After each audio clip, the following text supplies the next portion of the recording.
Today's story is about a poor young woman whose father's life was destroyed by a powerful billionaire. But years later, when fate placed that same billionaire between life and death, she made a decision no one expected. Not revenge, not hatred, but mercy. And sometimes, the people with the least in life carry the biggest hearts in the world. So sit back and listen carefully, because this is not just a story about forgiveness. It is a story about the kind of humanity that survives even after life breaks everything around it. Some people change your life by loving you. Others change it by hurting you.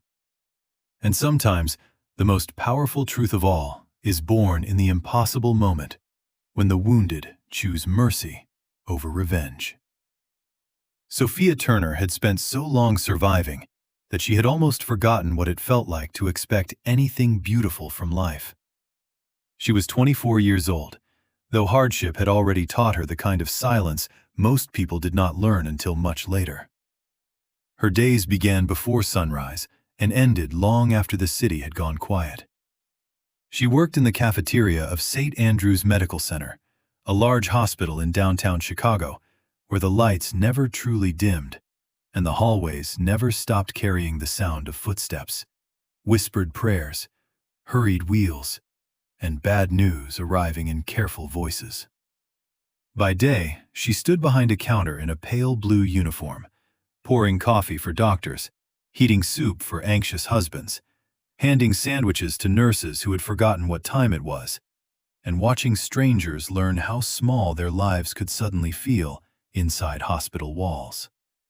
By night, she returned to a cramped apartment on the west side of the city, where her mother, Evelyn Turner, waited in a room that always smelled faintly of medicine, steam, and the lavender oil Sophia rubbed onto her wrists when the pain in her joints became too much. Evelyn had once been a strong woman, not in the dramatic way movies like to show strength, but in the real way. Quiet, patient, steady. She had been the kind of woman who knew how to stretch one meal into two, how to keep a home gentle even when money was scarce, how to soothe fear without pretending life was easy. She used to sing while cleaning. She used to hum old church songs while folding laundry. She used to laugh in a way that made the apartment feel larger than it was. Illness had taken some of that from her. It had not taken her kindness, but it had taken her energy. Years of untreated stress, worsening kidney complications, and a body exhausted by too much loss had left Evelyn frail and often bedridden.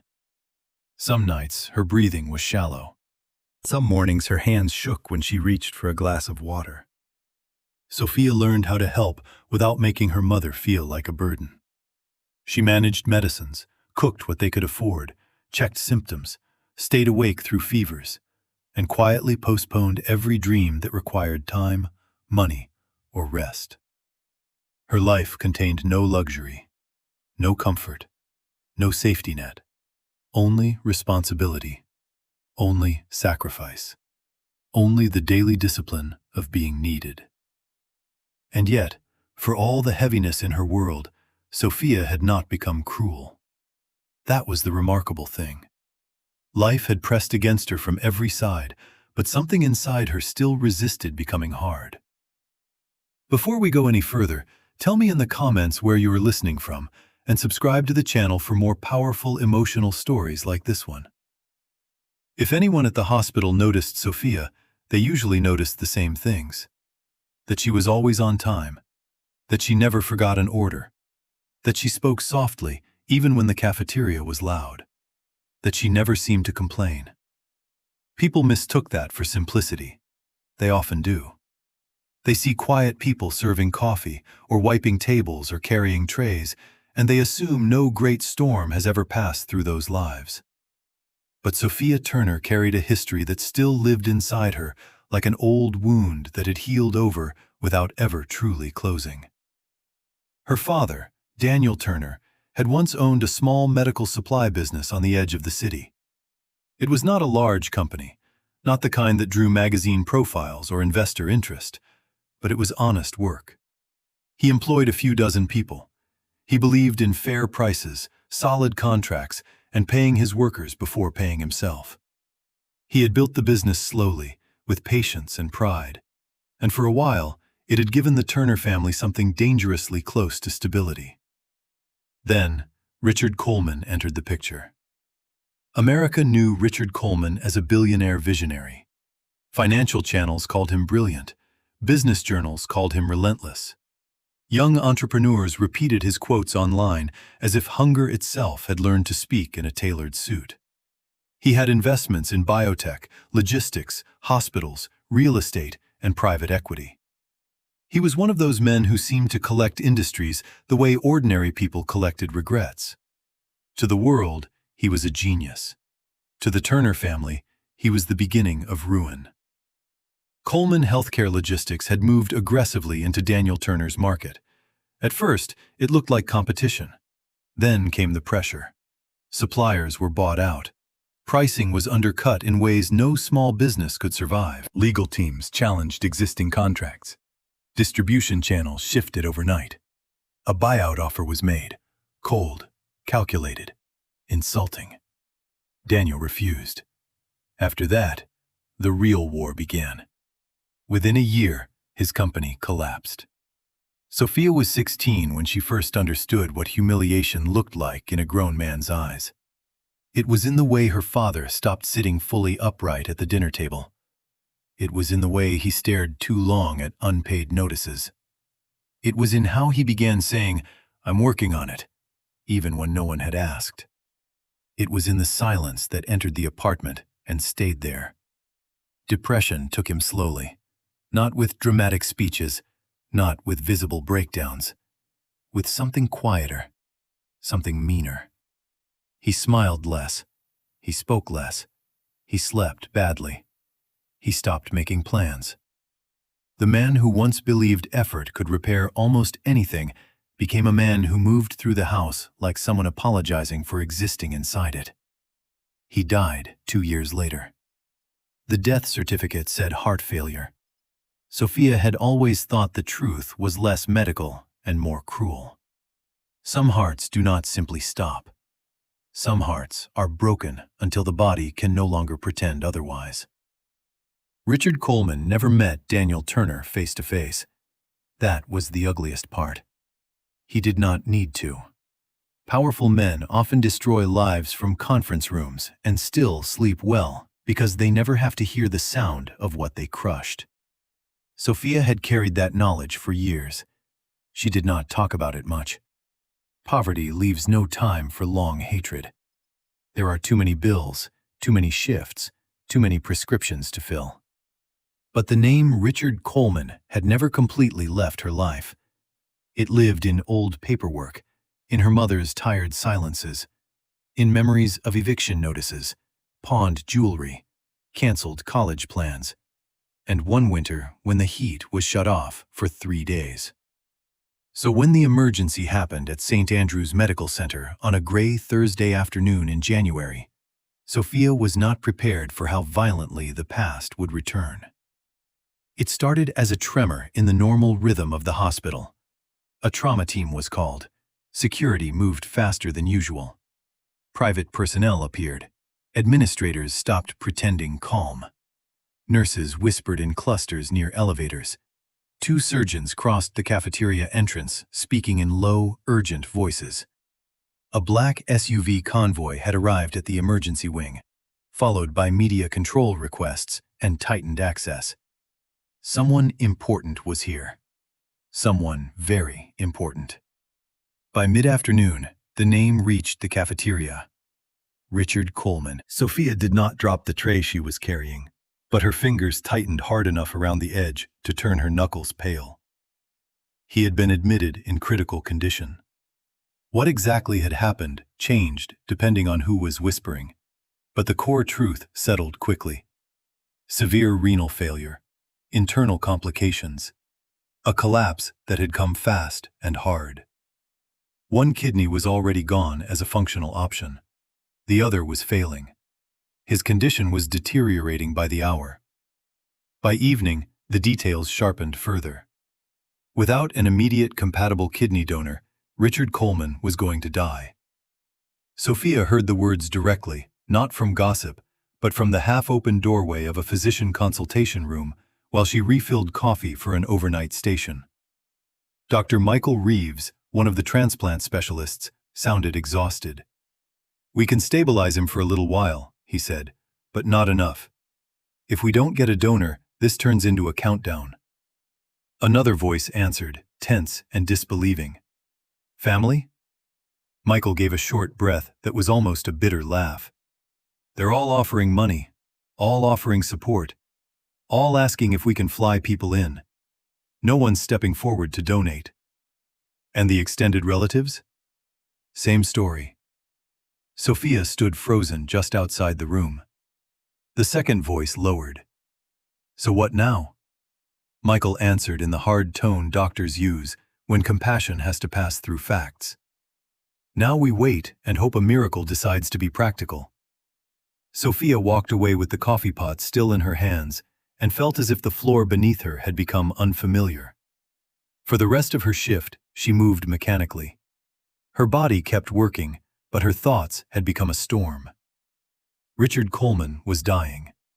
The man whose ambition had hollowed her father from the inside was now lying helpless in the very hospital where she sold soup and coffee for hourly wages. The man whose business empire had devoured small companies without ever looking back was now trapped in the oldest helplessness of all, a failing body. Justice, part of her thought coldly. This is justice. But another part remained silent, and the silence disturbed her more than anger would have. That night, snow had started falling again by the time she got home. The apartment was warm only in patches. Evelyn was awake in bed, propped against two pillows, a book open face down on the blanket, though Sophia could tell she had not really been reading. Mothers learn to listen for the emotional weather of their children, even when illness has taken much of their strength. "You're late," Evelyn said softly. "Busy shift." "You're troubled." Sophia set the grocery bag down, removed her coat, and stood still for a moment before answering. She was too tired to lie convincingly. So she told the truth. Not every detail, but enough. Richard Coleman was at the hospital. He was critical. He needed a kidney donor. No one in his family was willing. Evelyn closed her eyes for a moment when she heard the name. Not dramatically. Just enough for Sophia to see that the wound still existed there, too. When she opened them again, she asked, "How does that make you feel?" Sophia laughed once, without humor. "How should it make me feel?" Evelyn did not answer immediately. Outside, tires hissed over wet street slush. Somewhere in the building, a faucet dripped behind thin walls. The apartment seemed very small with that name inside it. Finally, Sophia said, "I thought I'd feel glad." "And do you?" Sophia looked away. "No." Evelyn watched her daughter for a long moment, with the patient sadness of someone who had lived long enough to know the heart is rarely as simple as pain wants it to be. "Why not?" Sophia's voice tightened. "Because I hate that he's still human." Evelyn's expression changed slightly then. Not shock, recognition. "Yes," she said quietly. "That is the hardest part." Later, after helping her mother with medicine and settling her to sleep, Sophia remained alone at the tiny kitchen table under the yellow light above the sink. Her father's photograph stood on the shelf near the window. Daniel Turner was smiling in it, sleeves rolled up, hair slightly windblown, eyes alive with that calm decency that once made Sophia feel the world must surely reward good men eventually. It had not. She stared at the photograph until her vision blurred. Then she whispered, "What would you want me to do?" No answer came, of course, but memory arrived instead. She remembered her father stopping once on an icy roadside to help a stranger whose car had broken down. She remembered him refusing to let an elderly clinic owner overpay for supplies. She remembered the way he said, years before his business collapsed, "Never let another person's greed teach you how to be small." Sophia bowed her head. By morning, unrest had become decision. Not easy decision, not peaceful decision, but decision. She went to work early and, in the most neutral voice she could manage, asked one of the transplant nurses where she would go if she wanted to be tested as a potential donor. The nurse stared at her. "For Mr. Coleman?" Sophia nodded. The woman's surprise was almost visible. Sophia understood why. She was a cafeteria employee, living paycheck to paycheck. Richard Coleman lived in a world where a single dinner bill probably exceeded her monthly rent. People like her were not expected to enter stories like his, except in service roles. Still, the nurse gave her the name of the transplant coordinator. Sophia nearly turned around 3 times on the way there. Her mother needed her. The surgery was dangerous. Recovery would be painful. One kidney would remain, but what if something went wrong? What if her mother got worse while she was recovering? What if she became too weak to work? What if compassion ruined the only fragile life she had left to hold together? Every argument against the idea was rational. Every argument was true. Yet she kept walking. The transplant coordinator, Melissa Carter, was a woman in her 40s with kind, serious eyes and the exhausted patience of someone who had guided many people through impossible choices. She explained everything carefully: the medical screening, the risks, the legality, the privacy rules, the fact that no pressure, payment, or coercion was allowed, the fact that Sophia could stop at any point. "Are you related to Mr. Coleman?" Melissa asked. "No." "Do you know him personally?" Sophia hesitated. "Not personally." Melissa looked at her. "Then why are you here?" Sophia wanted to say, "Because I know what he took from my family. Because I know what it is to watch a life collapse from the outside in. Because I have every reason to walk away. Because something in me refuses to." Instead, she said, "Because if I can help and I don't think I'll be able to make peace with myself." Melissa held her gaze for a moment, then nodded. The tests began. Blood work first, then compatibility screening, then medical history, then imaging and further evaluation.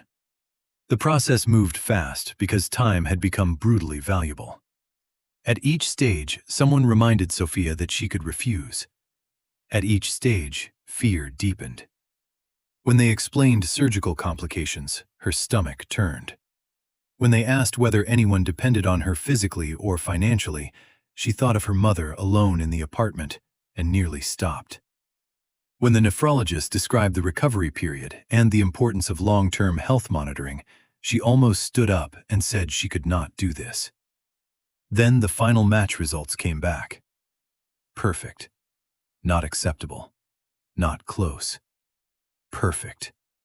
Melissa stared at the screen, then at Sophia, genuinely startled. "In 20 years," she said quietly, "I have only seen a match like this happen at such speed a handful of times." Sophia sat very still. Sometimes life feels random. Sometimes it feels like judgment. This felt like neither. It felt like a question no one else could answer for her. Melissa spoke gently. "You do not have to do this." Sophia asked only one thing. "If I donate, can I stay anonymous?" "Yes," Melissa said, "unless you decide otherwise." Sophia nodded slowly. "Then I'll do it." Word traveled fast through the private machinery surrounding Richard Coleman. Lawyers called. Assistants pushed for information and were denied. His family demanded details and received almost none. The hospital protected Sophia's identity exactly as promised.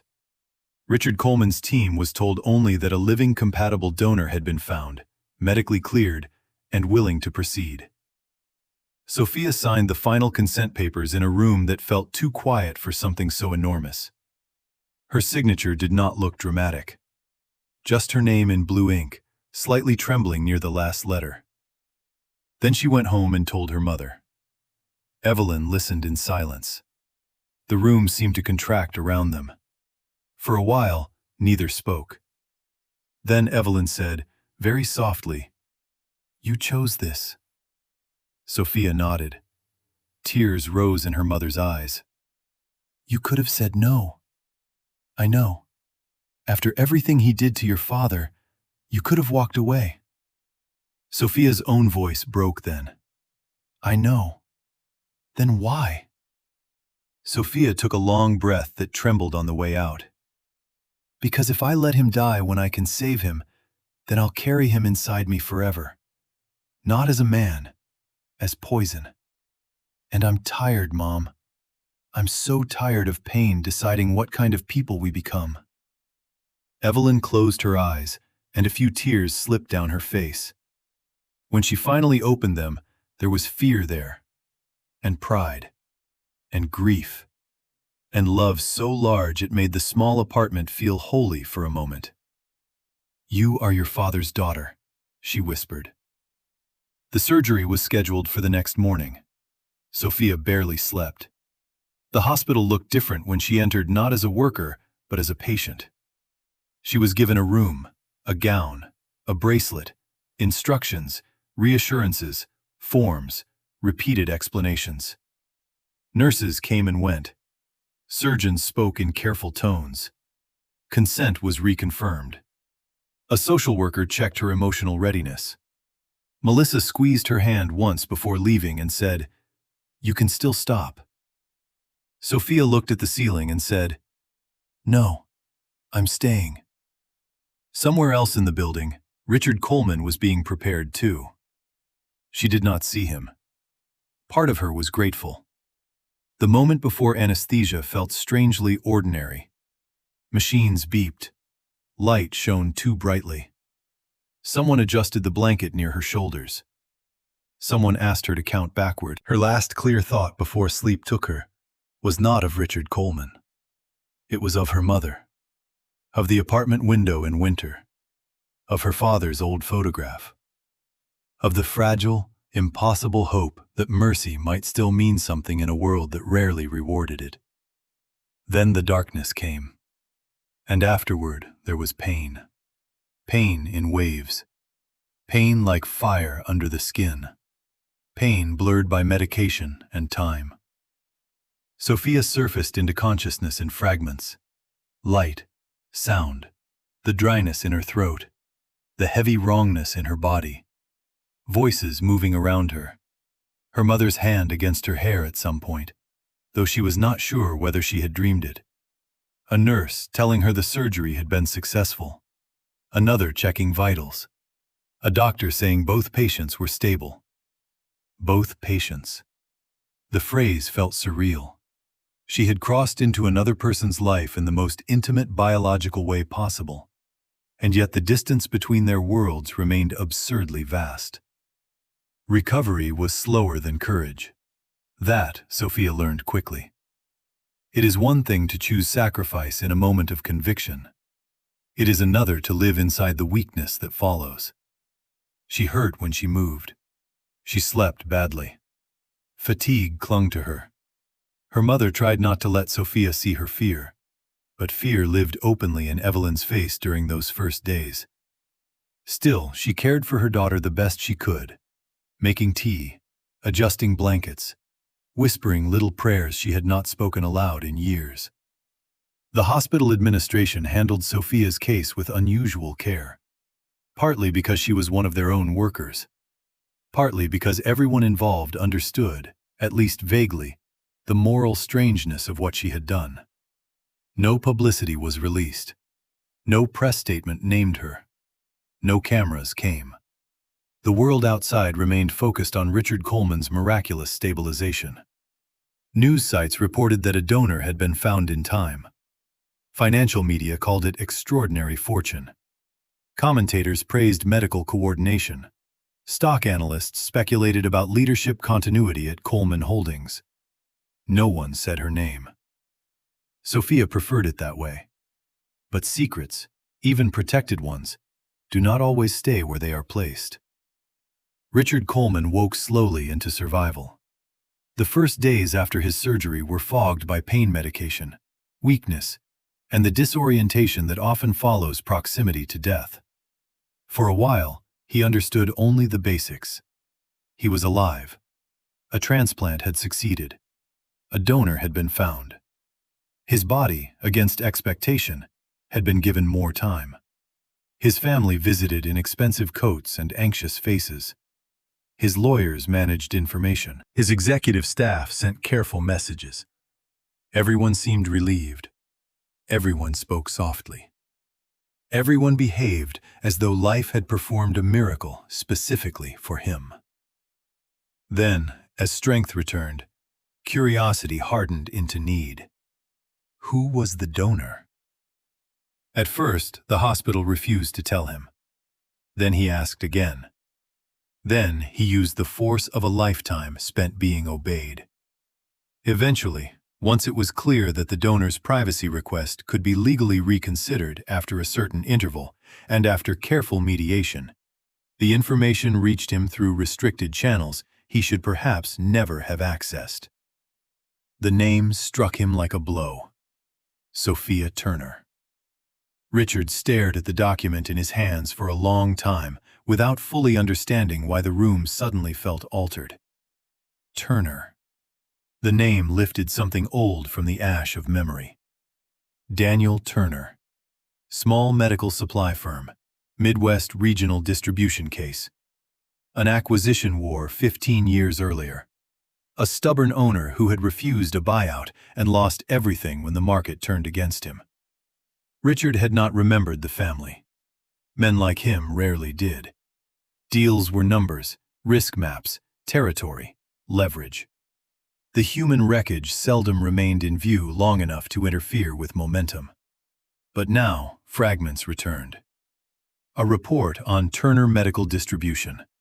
An aggressive strategic recommendation. Predatory pricing authorized because it would clear inefficiency from the sector. A short legal memo. A line item. A man reduced to inconvenience. Richard felt something icy move through him. He ordered a deeper review of the old case. Not through legal departments. Not through public channels. Personally. What he found over the next 48 hours did not merely disturb him. It ruined him. Daniel Turner's company had collapsed exactly as his own teams had intended. Employees had lost jobs. The family home had been sold. Debt had consumed the remains. Medical records and public documents showed prolonged psychological distress in Daniel before his death. Richard sat alone with those files and experienced something he had spent his whole career outrunning. Moral clarity. It came late. It came brutally. But it came. The daughter of the man he had destroyed had given him a kidney. Not for reward. Not for revenge. Not for leverage. Silently. Anonymously. Without forcing him to look at what he had done first. The fact of it shattered whatever story Richard Coleman had spent years telling himself about success. He had always believed damage was unfortunate but necessary. He had called it market reality, strategic ruthlessness, hard decisions, competitive survival. The language of power had protected him for years from the simpler truth that he had built part of his empire on the suffering of people too small to matter in rooms where he made choices. Now one of those lives had reached into death and pulled him back. He wept for the first time in decades. Not publicly, not elegantly. Alone, in a private hospital room with blinds half closed and machines humming beside him.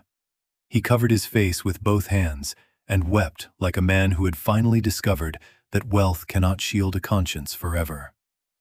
When he asked to see Sophia, the request was denied. She was still recovering. She had not agreed to contact. Richard deserved that refusal. Still, after several more days, Melissa Carter approached Sophia with careful reluctance. "He knows who you are," she said. Sophia looked up sharply from the hospital bed, where she was sitting in a robe, one hand resting protectively against the soreness in her side. How? Melissa exhaled. He used channels he shouldn't have.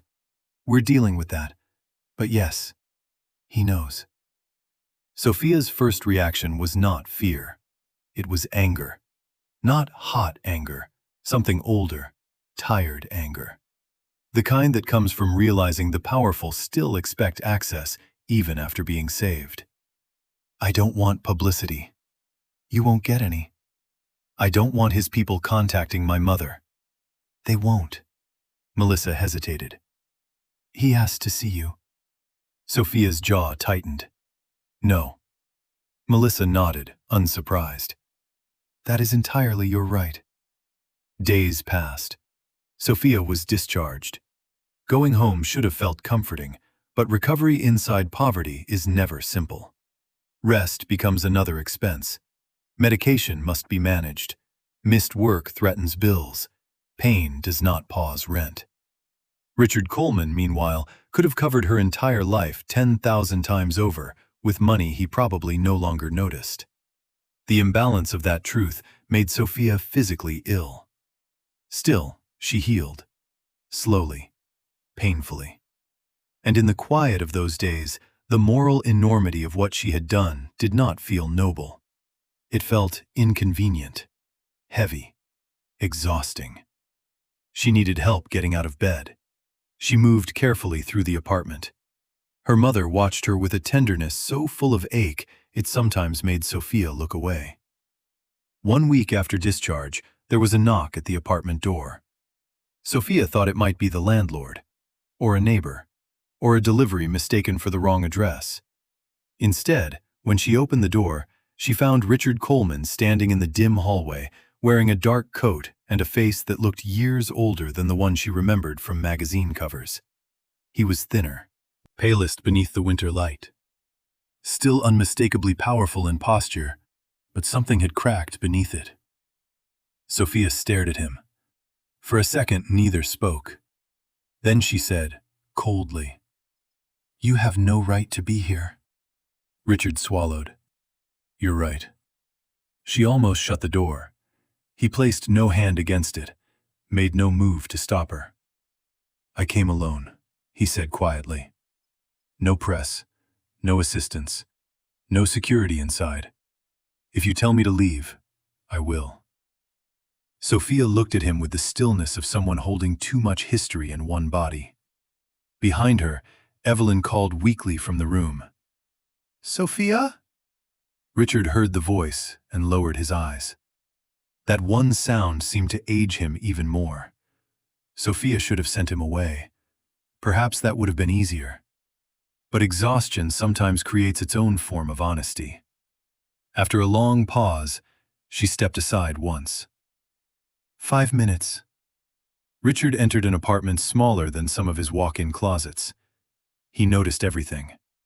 The peeling paint near the window, the cheap medicine organizer on the table, the old armchair repaired with careful stitching, the kettle with a cracked handle, the framed photograph of Daniel Turner on the shelf. The truth of poverty never looks abstract when you are standing inside it. Evelyn saw him from the doorway of her room and went pale. Richard stopped moving. For a moment, he looked like a man unsure whether he deserved even air. "I know who you are," Evelyn said. His voice was barely audible. "I know." No one invited him to sit. No one offered him tea. The silence in the apartment was so complete, it seemed to reveal every false thing wealth had ever told him. Finally, Richard looked at Sophia. "I came to say, I know what happened to your father." Sophia's expression did not change. "Do you?" "I do now." Now. The word cut harder than if she had shouted. Richard nodded once, as if accepting a sentence. "Yes. Now." Sophia folded her arms carefully, protecting her healing body almost unconsciously. "You want gratitude?" she asked. "You won't get it." "No." "You want me to tell you I forgive you?" "No." "You want to hand me a check so you can sleep better?" Pain moved through his face. "I know money cannot touch this." Sophia laughed once, bitterly. "That's interesting. Money touched it when you destroyed us." Evelyn closed her eyes. Richard did not defend himself. That was the first thing Sophia noticed that felt real.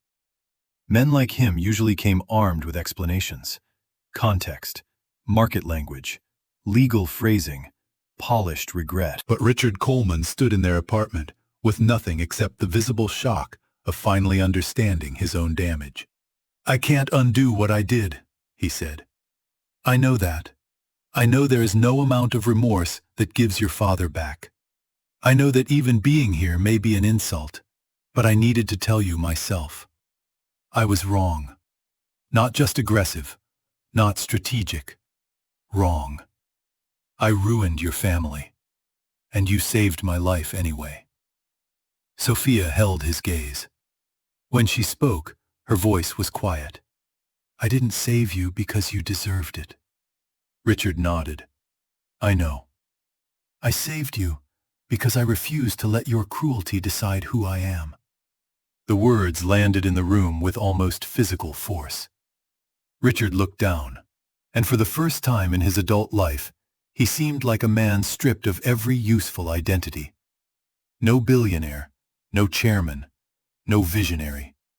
Just a human being standing in front of the wreckage he once called progress.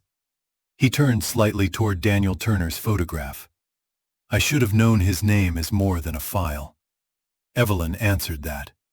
"Yes," she said. "You should have." Richard stayed only a few minutes more, long enough to ask nothing, long enough to promise no publicity, long enough to say, "If there is any practical help you will allow, I will offer it." Sophia's response was immediate. "I don't want blood money." He accepted that, too. When he left, the apartment felt strangely larger and more painful at the same time. Evelyn sat down slowly in her chair. Sophia remained by the door, breathing harder than she should have been from so little movement. After a while, Evelyn asked, "How do you feel?" Sophia stared at the peeling paint near the lock. "Empty," she said. But that was not fully true. She felt emptied and unsettled, and somehow less certain of hatred than she had been before, which was almost its own kind of pain. Richard Coleman returned to his world, but it no longer fit him cleanly. Board meetings sounded different. Investor praise sounded hollow. The language of efficiency felt obscene. Within weeks, those closest to him noticed changes. He deferred decisions he once would have pushed through ruthlessly. He asked for impact assessments on acquisitions that legal teams had never before been asked to provide. He reopened audits on prior mergers. He requested names where before he had accepted summaries. His executives were confused. His son, Andrew Coleman, thought it was weakness. His sister Margaret thought it was illness. His attorneys thought it was liability. But Richard knew better. It was awakening, and awakening, once begun, rarely asks permission before it starts dismantling the structure of a life. He ordered an internal review of every small business acquisition under Coleman Healthcare Logistics from the past 20 years. Not for public relations, not to prepare defenses, to know. The findings were worse than even he had imagined. Daniel Turner had not been an exception. He had been one of many. One of the visible names among hundreds of quieter injuries. Families displaced, local suppliers crushed, longtime employees discarded under phrases like optimization and restructuring. All legal, all profitable, all sanitized by distance and scale. Richard stopped sleeping properly. At night he would think of Sophia in that apartment, pale from surgery, protecting the incision in her side while telling him she had saved him not because he deserved it, but because she refused to let his cruelty define her. That sentence became a mirror he could no longer avoid. Weeks later, he returned once more. But this time, He did not come uninvited. He sent a handwritten note through Melissa Carter, who passed it to Sophia only after asking whether she wanted it. She almost threw it away. Instead, she opened it. The handwriting was careful, almost old-fashioned. I will not come again unless asked. But I need you to know I am not interested in buying absolution. I am trying to become worthy of the life you preserved, though I may never succeed. If you are willing, I would like one conversation. Not for forgiveness, for truth. If not, I will accept your silence. Richard Coleman. Sophia read it twice. Then she put it down. Then she picked it up again later that night while her mother slept. Finally, she agreed to meet him once. Not at his office, not at his home. At the hospital chapel. It was a small room most people passed without notice, tucked near the older wing of St. Andrew's. No cameras, no luxury. Just rows of plain wooden benches, colored glass catching light, and the kind of silence that makes pretense difficult. Richard was already there when Sophia arrived. He stood when she entered, then sat only after she did. For a while, neither spoke. Then Richard said, I spent most of my life believing intention mattered more than consequence. That if I didn't personally hate the people I harmed, then I could call it business. I built an empire on that lie. Sophia listened without helping him. He continued, When I learned your name, it felt like judgment. But seeing you, your mother, the apartment, it became something worse. It became clarity. Sophia's voice was steady. And what do you want from me? Nothing you do not want to give. That's convenient now. He accepted that. Yes. She looked at him for a long moment. You know what the worst part was? She asked quietly. It wasn't losing the house.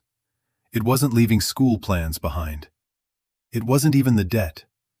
It was watching my father think he had failed us.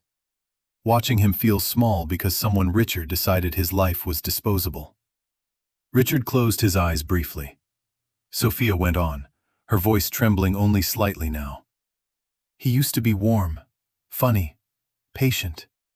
Then little by little he disappeared while still living in the same apartment. And there was nothing dramatic enough for the world to mourn, just paperwork, stress, shame, silence. You didn't kill him with your hands, but you stood at the beginning of the road that led there. Richard's answer came broken. I know. No, Sophia said softly. You know now. That's not the same thing. He bowed his head. They sat in silence after that, the kind of silence that cannot heal but can finally tell the truth. When Richard spoke again, his voice had changed. I've started unwinding everything I can, reviewing every acquisition, setting aside restitution funds, reopening legal settlements where possible. Not as charity, as debt. Sophia studied him. You think money can repair dignity? No, he said. But I think refusing to act because money isn't enough would be another form of cowardice. That was the first answer she did not immediately reject. Still, she said, if you do this to make yourself feel noble, stop now. His eyes met hers. I don't feel noble. I feel late. Something in that sentence stayed with her. Over the months that followed, change began. Not the sentimental kind that appears in public speeches and polished headlines, but the slower, harsher kind that costs reputation, control, and comfort. Richard Coleman stepped down as CEO of Coleman Healthcare Logistics. The announcement stunned financial media. His official statement cited health and a strategic restructuring, but within weeks a second statement followed, far more unusual, far less polished. In it, he acknowledged that aggressive expansion under his leadership had caused serious harm to small businesses and working families, and he announced the creation of an independent restitution initiative funded from his personal holdings. Analysts called it unstable. Investors called it madness. Former rivals called it weakness. Richard let them. He no longer trusted the opinions of a world that once praised him for cruelty because it was profitable. The Daniel Turner Restoration Fund was established quietly at first. Its purpose was not symbolic. It paid outstanding debt claims linked to predatory acquisition fallout, where legal review verified harm. It created grants for family-owned medical suppliers pushed out under Coleman strategies. It funded mental health support for business owners facing collapse.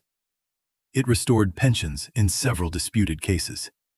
It financed scholarships for children whose education had been interrupted by financially induced family crises. Richard insisted on one rule. His name would not be attached to the fund's title. Daniel Turner's would. When Sophia learned that, she said nothing for a long time. Then she went into the kitchen and cried where her mother could not see. Evelyn, of course, knew anyway. Healing entered the Turner home carefully. Medical bills that Sophia had not paid yet quietly disappeared through legitimate hospital assistance channels. She later learned Richard had supported only after Melissa structured it so that the aid could not be withdrawn or turned into leverage. Sophia resisted at first. Then Melissa told her plainly, "You do not have to refuse every good thing just because it arrives after suffering." That took time to understand. Richard did not force his way into their lives again. That mattered. He wrote sometimes, short letters, never demanding response. Updates on actions taken, names restored, cases reopened, funds released. Sometimes an apology folded inside practical language. Sometimes simply, "I am still trying." Sophia answered only a few, but she read all of them. Her body healed faster than her emotions did. By spring, she had returned to lighter duties at the hospital. By summer, she was working close to full schedule again, though the experience had changed the way people looked at her. Some knew. Most did not. The hospital protected her privacy, but stories moved through institutions in whispers. Nurses became gentler. A surgeon once thanked her with tears in his eyes and could not explain why. Sophia never invited admiration. She had not acted to become a story. Yet stories, once born, move whether invited or not. One evening, months later, Richard asked through Melissa whether he and Sophia might visit Daniel Turner's grave together. Sophia almost refused. Then, after thinking for 3 days, she agreed. The cemetery was quiet when they met there. Wind moved through the grass. The sky hung low and silver. Richard carried no flowers. Sophia appreciated that. Some places do not need performance. They stood before the stone in silence. Daniel Turner, beloved husband and father. A gentle man in a hard world. Richard read the words and looked as though they had opened something in him that could never again be closed. "I don't deserve to stand here," he said. Sophia answered, "No, but maybe that's why you should." He nodded once, tears bright in his eyes. For a long time, they said nothing. Then Richard spoke toward the grave, not toward Sophia. "I knew your market share, your contracts, your vulnerabilities. I knew the cost of crushing your company. I did not know you. And because I did not make myself know you, I told myself it was clean. It wasn't clean. It was cowardice at scale."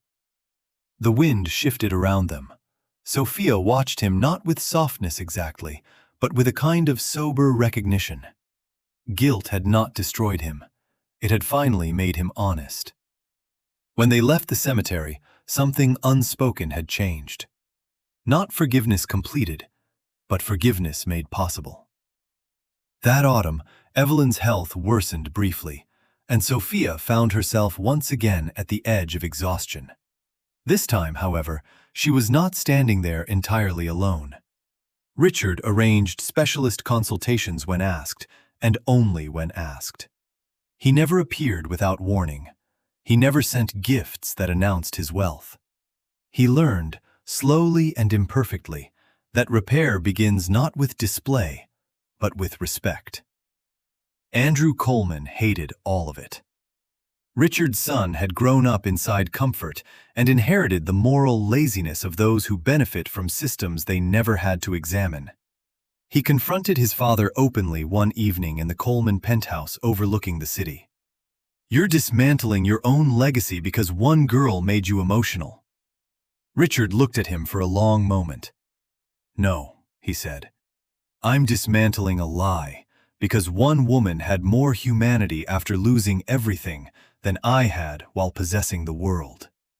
Andrew called it weakness. Richard did not argue. Some lessons only arrive through loss, and Andrew had not yet lost enough to learn. But Richard had. By winter, the Daniel Turner Restoration Fund had helped dozens of families and was expanding. Independent oversight was added. Other executives, some privately ashamed of their own histories, began contributing. A network of small supplier protections was built into new industry contracts. Community review boards formed. It was not enough. It would never be enough. But it was real. And reality, unlike guilt, can sometimes feed someone besides the person carrying it. Sophia's own life began to widen in unexpected ways. One afternoon, Melissa Carter asked if she had ever considered further medical training. Sophia almost laughed. "With what money?" Melissa smiled. That question may no longer be the cage you think it is. A scholarship had been created under the Daniel Turner name for healthcare workers from financially vulnerable backgrounds who had demonstrated extraordinary service and moral courage. Sophia was eligible. The first time she read the letter, she sat at the kitchen table in stunned silence. Nursing school. A possibility she had buried years earlier because survival had no room for ambition. She showed the letter to Evelyn. Her mother read it slowly, then looked up with tears in her eyes. "Your father would have smiled all day." Sophia did cry then. Not because everything was fixed, it wasn't. Not because pain had become beautiful, it hadn't. But because for the first time in years, sacrifice was opening into something besides more sacrifice. She accepted. Years passed strangely after great moral events. At first, they seem divided into before and after. Later, they blur into quieter things: routine, letters, appointments, anniversaries, winter mornings, healing that arrives so gradually you only notice it when you realize fear is no longer the first thing in the room. Sophia entered nursing school part-time while continuing hospital work. Evelyn stabilized enough to enjoy small things again: the sunlight near the window, tea in the late afternoon, old music on the radio. She never became fully well, but she became less afraid. That mattered more than most people understand. Richard continued his restitution work and became a quieter man. He lived in smaller spaces now, though still comfortably. He sold properties he no longer needed. He gave away more than experts advised. Some called it guilt philanthropy. Perhaps part of it was. But over time, even critics had to admit something unusual. He was not curating redemption as an image. He was surrendering to it as a discipline. He volunteered nowhere cameras could find him. He sat in boardrooms and asked names. He refused deal structures that smelled like the old violence. He made powerful enemies by insisting that profitability, without moral accounting, was merely elegant brutality. One spring afternoon, nearly 3 years after the transplant, Sophia and Richard spoke at St. Andrew's, not to the media, not to shareholders, but to a closed room of medical ethicists, social workers, business leaders, and community advocates gathered for a conference on healthcare access and corporate responsibility. Sophia stood at the podium first. She did not speak dramatically. She simply told the truth. That suffering does not automatically make people noble. That mercy is costly. That poverty forces moral decisions under pressure wealth can barely imagine. That helping someone who harmed you does not erase the harm. That forgiveness, if it comes at all, is not a reward for the offender, but a refusal to let pain remain sovereign forever. The room listened in complete silence. Then Richard stood, and in front of people who once admired his certainty, he said, "The most dangerous thing success ever taught me was how easily distance becomes permission. I convinced myself that if harm was legal, efficient, and professionally explained, then it was not cruelty. I was wrong. I know I was wrong because the daughter of a man I destroyed chose to act more humanely toward me than I ever acted toward her family. Everything I have done since is not repayment. There is no repayment. It is only the beginning of responsibility." That speech was never released publicly. Sophia insisted on that. Some truths are weakened when turned into spectacle. By the time Evelyn passed away 5 years later, she did so in peace. Not riches, not miracle healing. Peace. Sophia was beside her. Richard came only after, quietly, standing near the back at the funeral like a man who knew grief did not belong to him and yet had been changed by it forever. No grand gestures, no public statements, just a simple bouquet of white lilies and a handwritten card that read, "She raised a daughter who returned my life to me and then taught me how to deserve it less arrogantly.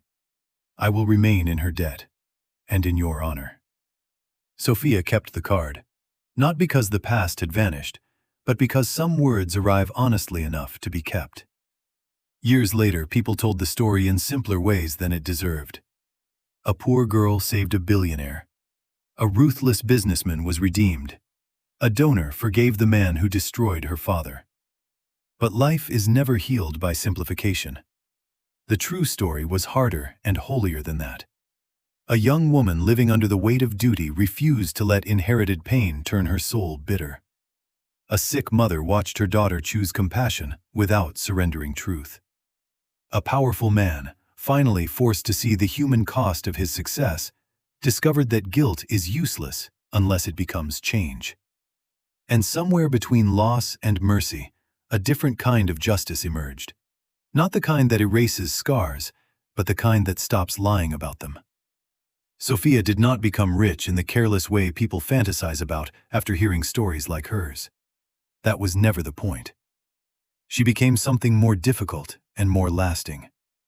She became free of hatred. She became a nurse known for extraordinary patience with frightened patients and exhausted families. She became the kind of woman who sat a little longer at hospital bedsides when no one else had time. She became the person new staff members quietly asked about when they wanted to know what real strength looked like without performance. And Richard Coleman? He never returned to the man he had been. That was the mercy. Not that he was spared from death. That would have meant very little on its own. The real mercy was that he was spared from continuing his life unchanged. He had been given more time, and for once in his life, he learned to spend it as though other people were real. On some evenings, after long shifts, Sophia would still sit alone for a while before going home. Hospitals remained what they had always been. Places where fear, hope, grief, love, and exhaustion passed each other in fluorescent light. She would watch families waiting outside surgery, nurses moving too fast, orderlies guiding wheelchairs, janitors cleaning up evidence of private heartbreak. And she would think about how strange human beings are, how capable of damage, how capable of mercy. How often the same heart contains both. Sometimes she would remember the day she first heard Richard Coleman's name spoken in panic through the hospital halls, and how, for one terrible moment, she thought fate had placed revenge within reach. But revenge had not been what happened. Something harder happened. Something rarer. She had looked directly at the man connected to her family's ruin and chosen not to let ruin be the final inheritance. That choice did not make her a saint. It made her human in the highest sense. And because of that, the story did not end where most people think stories end. It did not end in the operating room. It did not end when Richard learned her name. It did not even end when guilt entered his life and began undoing the architecture of his pride. The real ending came later, in the quiet good that continued after the drama. In the scholarships, in the restored families, in the contracts rewritten more fairly, in the hospital rooms where Sophia's hands brought comfort to strangers, in the fact that Daniel Turner's name, once nearly erased by corporate power, now stood for healing in places his enemies had never intended him to reach. In the invisible but unmistakable way, one act of mercy kept echoing through lives that had never heard the original story. That is how grace often works. Not like lightning, not like applause. More like a single candle carried carefully into a dark room. At first, it seems too small to matter. Then slowly, quietly, the room changes, and people begin to see each other again. If pain had the first word in this story, it did not get the last. If greed built the wound, it did not decide the soul that survived it. If power believed it could crush a small family and move on untouched, it was forced, at last, to kneel before the truth that dignity does not always die when money wins. Sometimes it waits. Sometimes it endures in cramped apartments, in hospital cafeterias, in sleepless daughters, in mothers who whisper prayers from narrow beds, in fathers remembered for their gentleness, in names nearly forgotten until conscience calls them back. And sometimes, the person who changes the whole moral direction of a story is not the one with wealth, influence, lawyers, headlines, or control. Sometimes, it is simply the tired young woman who has every reason to turn away and does not. And in the end, perhaps the greatest miracle was never the surgery. It was the moment a wounded heart refused to become cruel. Sophia Turner had every reason to hate, every reason to walk away, every reason to let pain become the final truth of her life. But she chose something harder. She chose humanity. And because of that choice, broken lives slowly began to heal. A guilty man finally learned responsibility. Families found justice. A father's forgotten name became a symbol of hope. And one exhausted young woman proved that kindness is not weakness. It is courage in its purest form. Some people spend their whole lives becoming powerful. Very few become truly good. And sometimes, the strongest soul in the room is not the billionaire, the businessman, or the man with influence. Sometimes it is simply the tired girl, standing quietly in a hospital hallway, still choosing compassion after life gave her every reason not to. This is Zahur, and if this story touched your heart, don't forget to subscribe for more emotional and life-changing stories filled with love, sacrifice, pain, and truth. Until next time, take care of your heart, because the world already has enough cruelty.